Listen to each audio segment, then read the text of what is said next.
Now we head into the next session, which is the second session for today, and it should be actually the last session of today. And I would like to introduce the moderator for this session. The session is Building Research Capacities in Africa. And our moderator for this session will be Dr. Sylvia Mkandawire. Perfect. Yes, it will be Dr. Sylvia Mkandawire who will be our moderator for the session. And I will just read her biography. Dr. Mkandawire has over 15 years of work experience in higher education sector in Africa. And currently she's the program manager for the World Bank funded regional program, Africa Higher Education Center of Excellence for Development Impact, coordinated by the Association of African Universities in Accra, Ghana. She is a doctorate holder in agricultural rural innovations, obtained from Makerere University in Uganda, holds a master's and a bachelor's degree in animal sciences, both awarded by the University of Malawi, Bunda College of Agriculture. Dr. Sylvia Mkandawire served as a program manager for training and quality assurance at the Regional Universities Forum for Capacity Building in Agriculture, acronymed RUFORUM, which is based in Kampala, Uganda. She has also been an independent consultant for development partners program initiative in Malawi. Ladies and gentlemen, please join me in welcoming Dr. Sylvia Mkandawire. Over to you, madam. Thank you so much, Boniface, for the introduction, and greetings everyone connected to session 2 of the day. And on behalf of the speakers, I would like to welcome you all to this session, which will be talking about building research capacities in Africa. So we will have a 30-minute keynote address by Dr. Geoffrey Siwo. And Dr. Geoffrey Siwo is currently an assistant research professor at the Center of Research, Computing, and the Institution for Global Health, University of Notre in USA. His research focuses on accelerated and equitable innovation using technologies such as artificial intelligence, gene editing, and open innovation. Previously, he was also a lead researcher at IBM Research Africa, and he is a co-founder of Helix Nano. So in his keynote address today, he's going to share with us his views of the contribution that science in Africa can make on global development and the SDGs. So allow me to welcome our keynote speaker, who is going to take us through for the next 20 minutes, and we'll have 10 minutes of questions and answers, and we kindly invite you to the Q&A box when he's presenting in case you have issues that you need to raise. Thank you so much, and I welcome Dr. Geoffrey Siwo to the floor. Thank you, Dr. Mkandawire, for the kind introduction. Thank you to the organizers, Moses Osiro and Christine, and to the whole team at PASET. It's my real pleasure to join you in this conference. It would have been, of course, great to do it in person, but under the current circumstances, we have to do it virtually. I'm excited to speak to you today about some thoughts on the important role Africa can play in reimagining how science is performed today, and why also I believe that this is important in addressing some of the world's biggest challenges. When we speak of humans and the various endeavors that we as humans undertake, I think Africa always has a special role because as we all know, the beginnings of the human species, especially the modern humans, Homo sapiens, can be traced to 200,000 years back ago from Africa, and all the humans that have ever existed have all been descendants of Africa. Important milestones have occurred in the history of humans. So I think one of the most important milestones in the human species is the ability for humans to communicate, which requires language. And humans have used different forms of communication. So be it in the very early days of human evolution, through rock painting, through sounds that later developed into more complicated language, through paintings, and today through technology.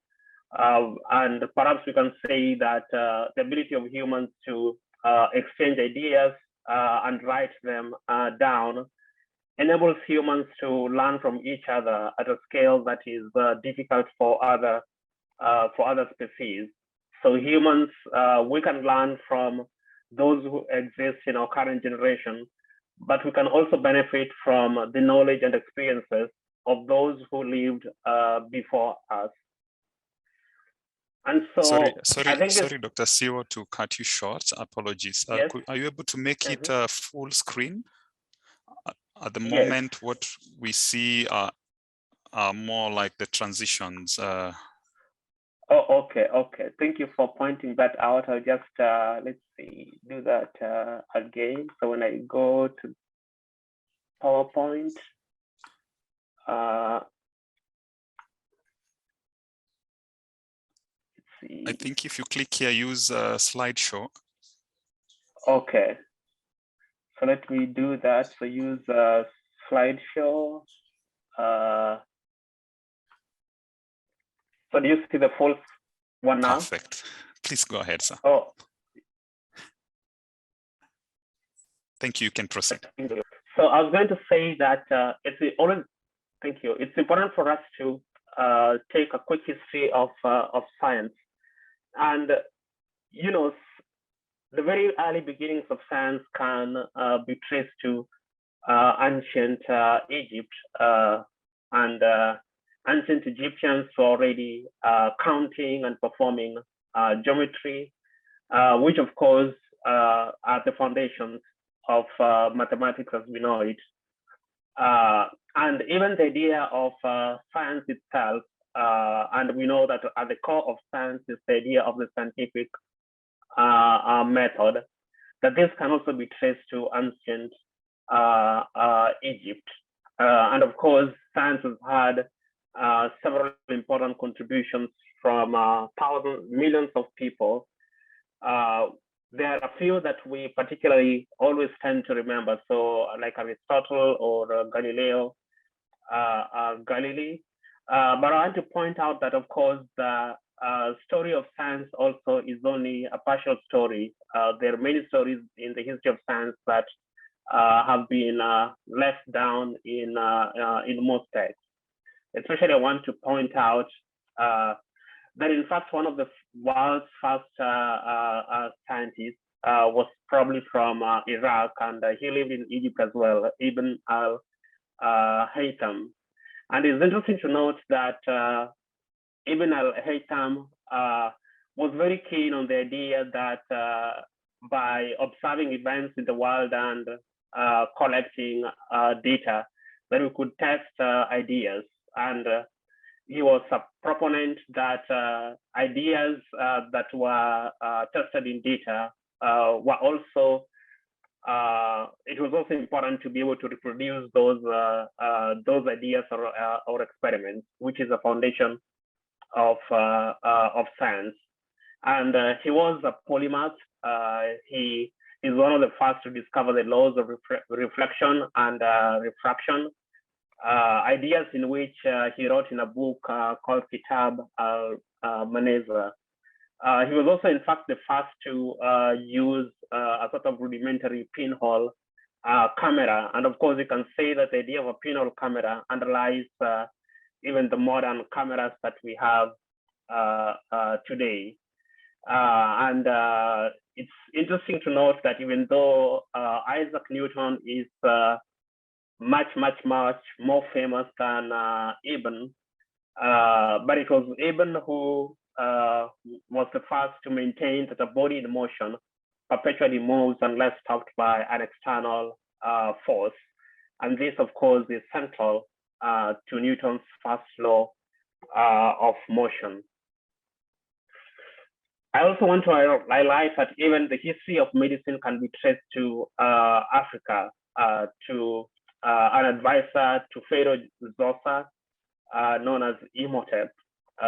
And Imhotep was also an architect known for designing the Set Pyramid at Saqqara.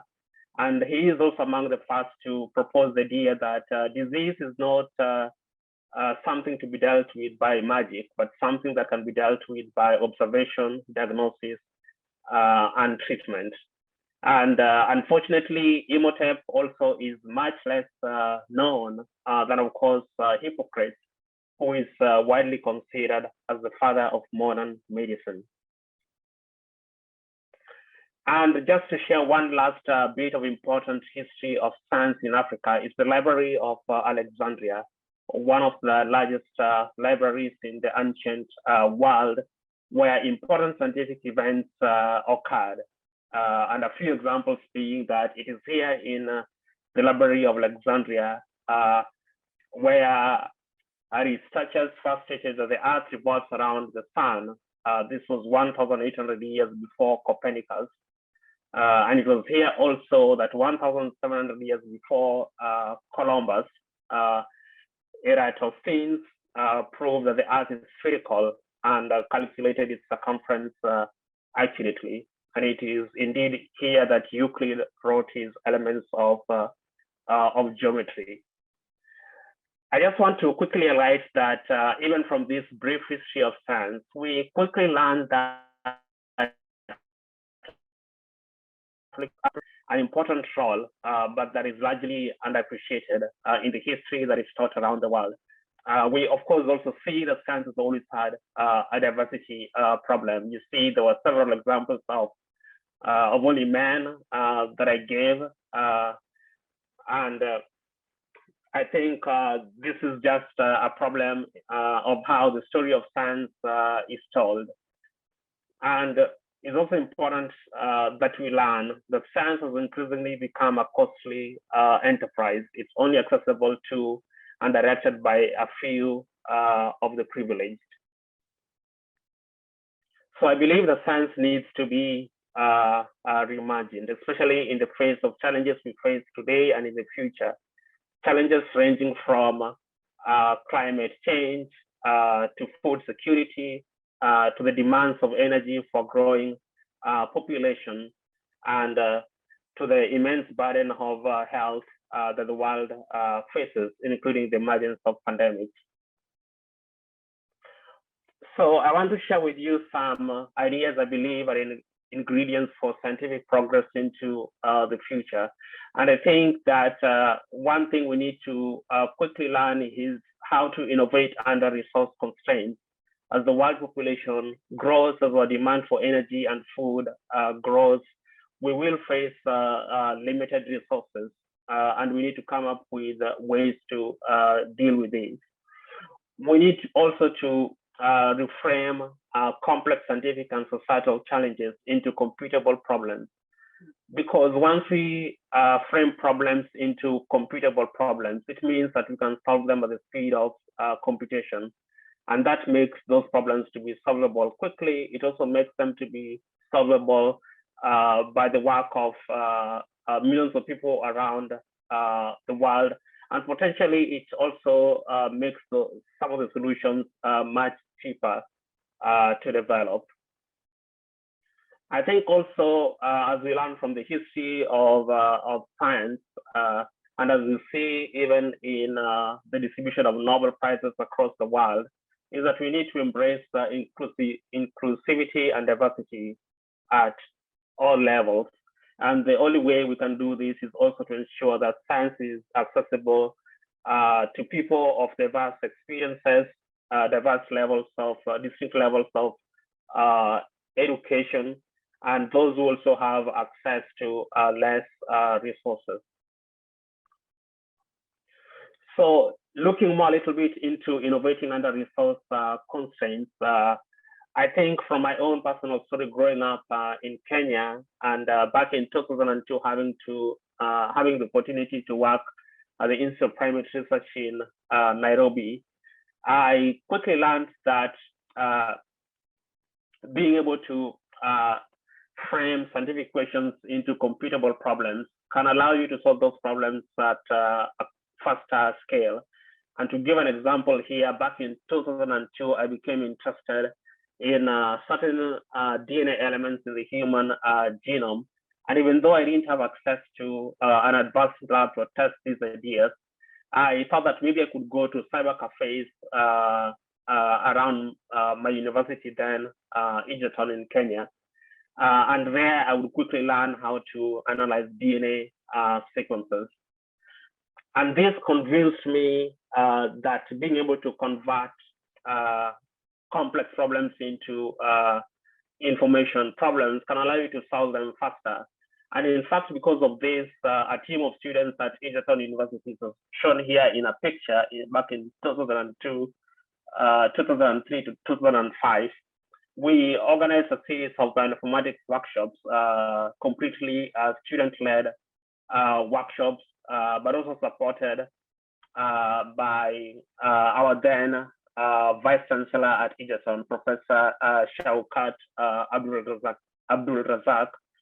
And from these conference workshops, we learned that being able to get on a computer, being able to download DNA sequences online, that we could solve problems, biological problems faster, but also we could learn new skills that were accessible to us at that time through formal university education.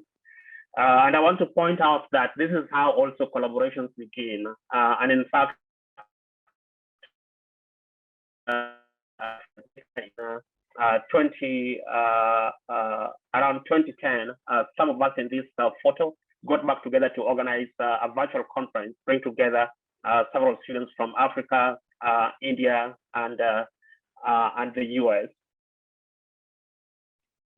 So this made me to believe that the ability to reframe complex scientific problems into information problems can empower anyone around the world to solve this problem, as long as you have access to computing resources, which of course are becoming cheaper and cheaper by the day.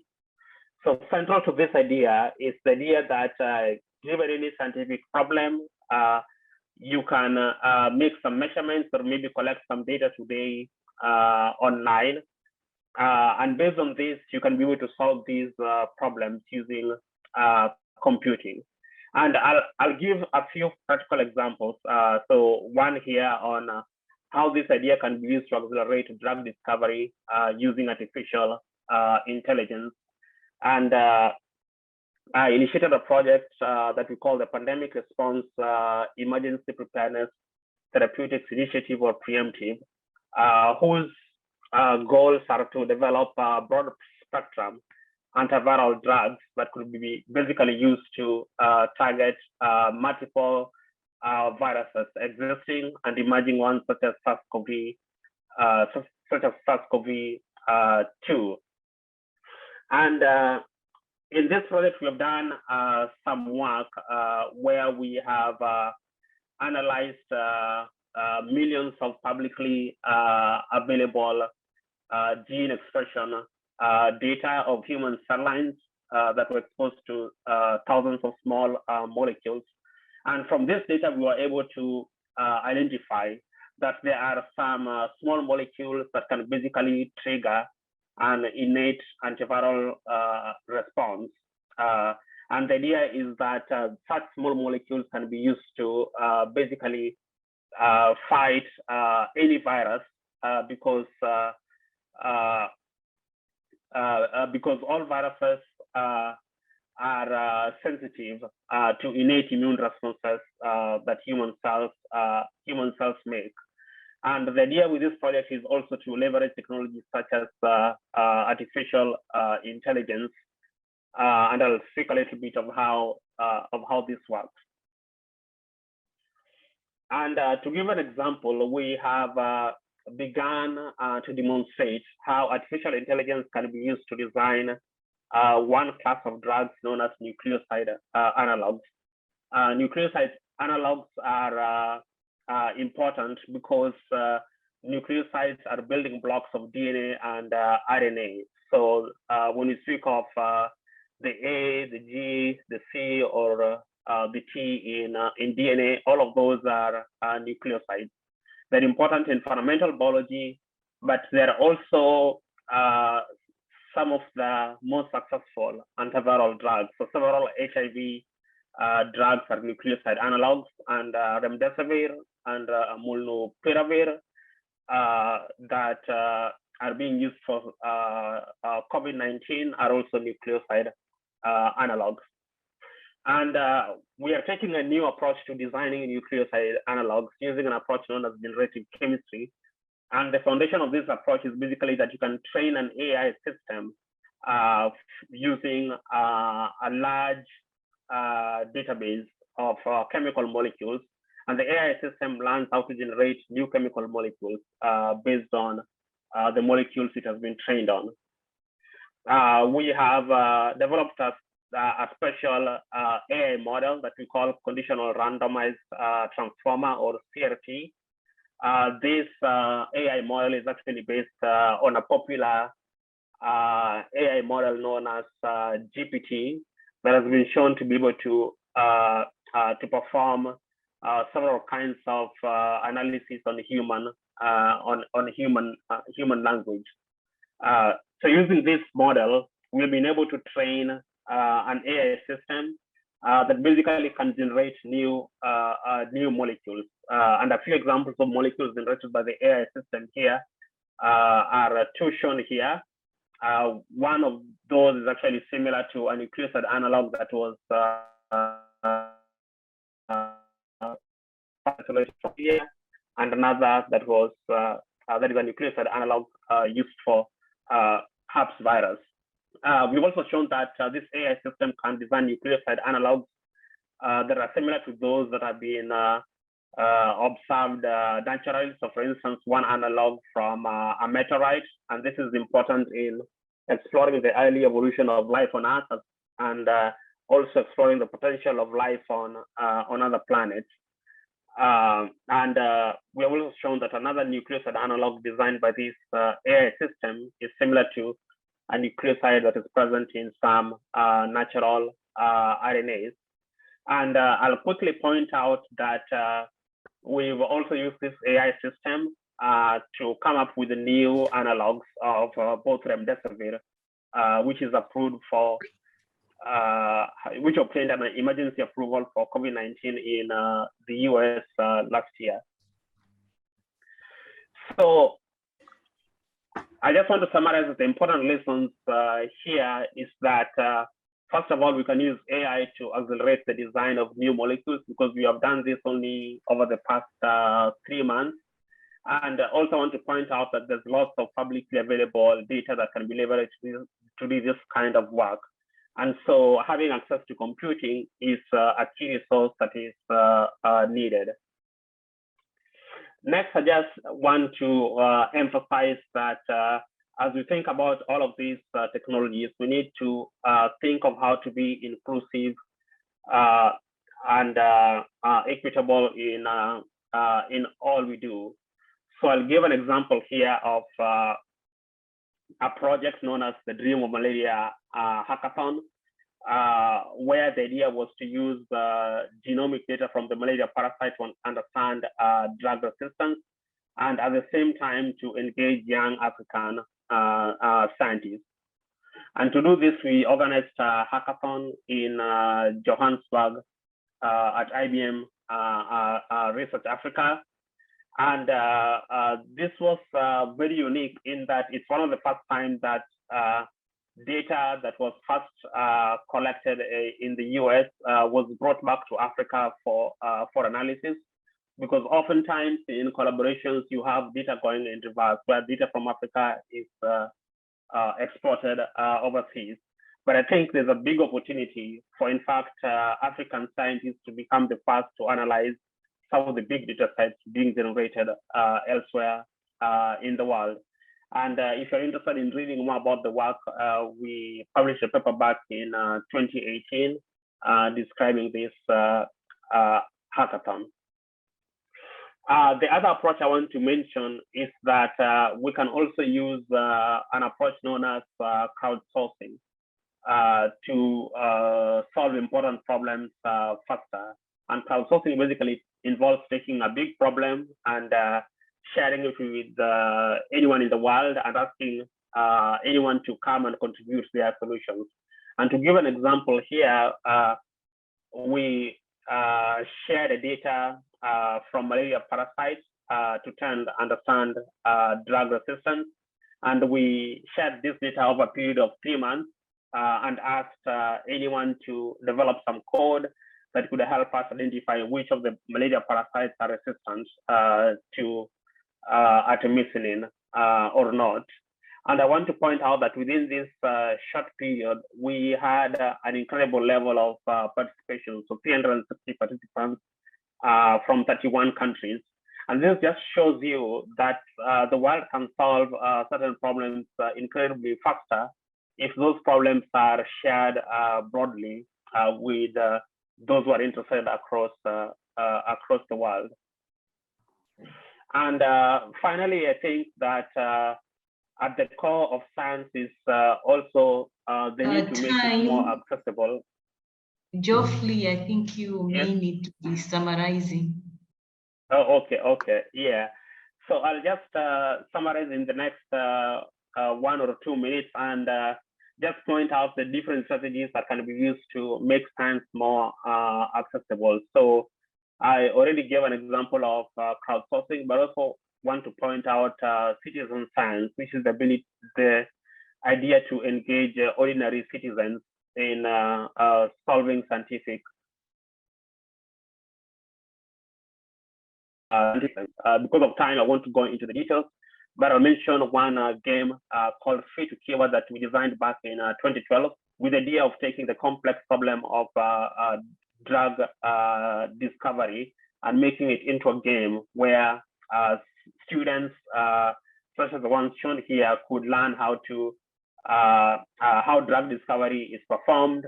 And at the same time, while playing this game, they actually help our algorithms perform some computations that can then be used in the drug discovery process. So finally, I want to emphasize that for Africa to lead in science and technology, we have to invest more in the technologies that will drive the future of science. And I think computing is definitely a technology that will play an important role, as well as emerging technologies like artificial intelligence. And even importantly, we need to begin thinking of what will be the post-Silicon world as computers approach the limits of the Moore's law. And I want to also end by saying that just as Africa played a big role in our world at the beginning of modern humans, I think the potential is big for Africa to play an important role in the future of humanity. And with that, I say thank you to the organizers and to several collaborators who have made this project possible. Thank you. Thank you very much. Thank you very much, Dr.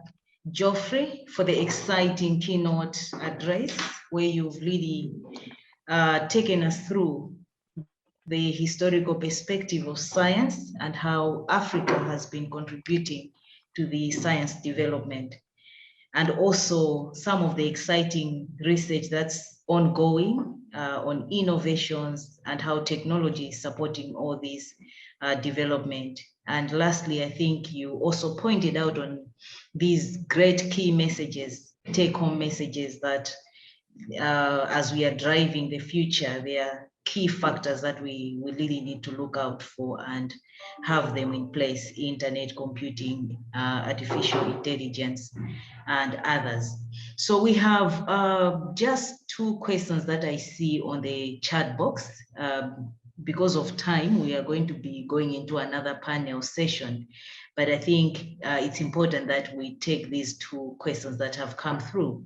So the first question is, how do you propose scientists in developing countries ought to innovate, specifically in vaccine research, when a majority of platform or underpinning technologies are subject to IP protection by institutions in the developed countries?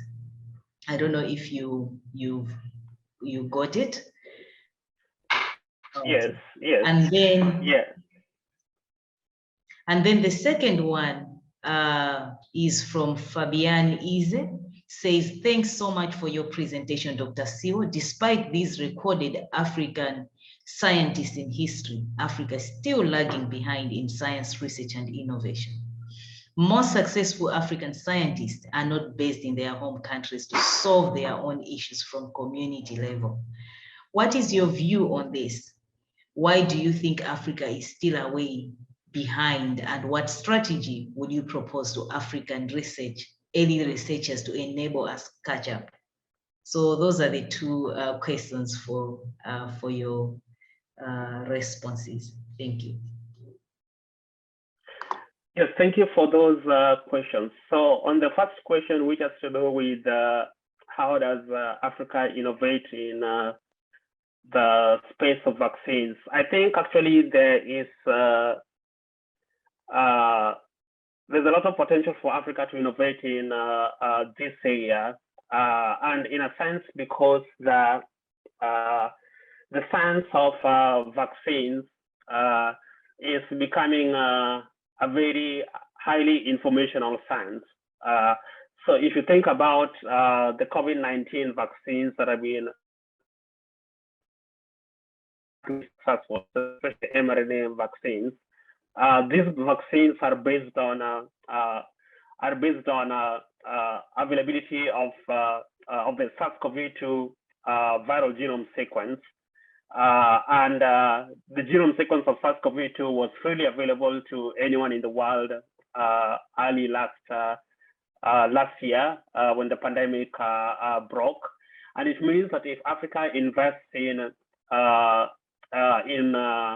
computational biology, for instance, then computational biologists could easily design vaccines that are targeted to a new viral strain.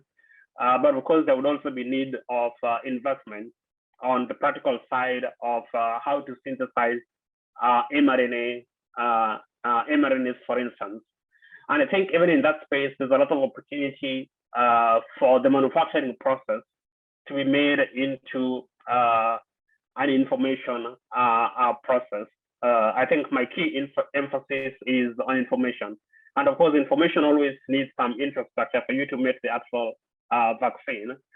But if you take the problem and identify areas in which making it into a digital process can help, then I believe that Africa can find cheap ways of manufacturing these vaccines cheaply. And I should also say that in the last year, there's been incredible advances in making small devices for like manufacturing RNA or DNA. And I think this will have a big impact in terms of making Africa to be able to produce its own vaccines locally. I think that is where the future should head. And if we do that, then these questions of IP should not be a barrier, because Africa can generate its own IP. And that's a complex question, so I'm not sure I answered everything, but at least those are just the key points that I wanted to share. Then the second question was, if I recall, so more to do with the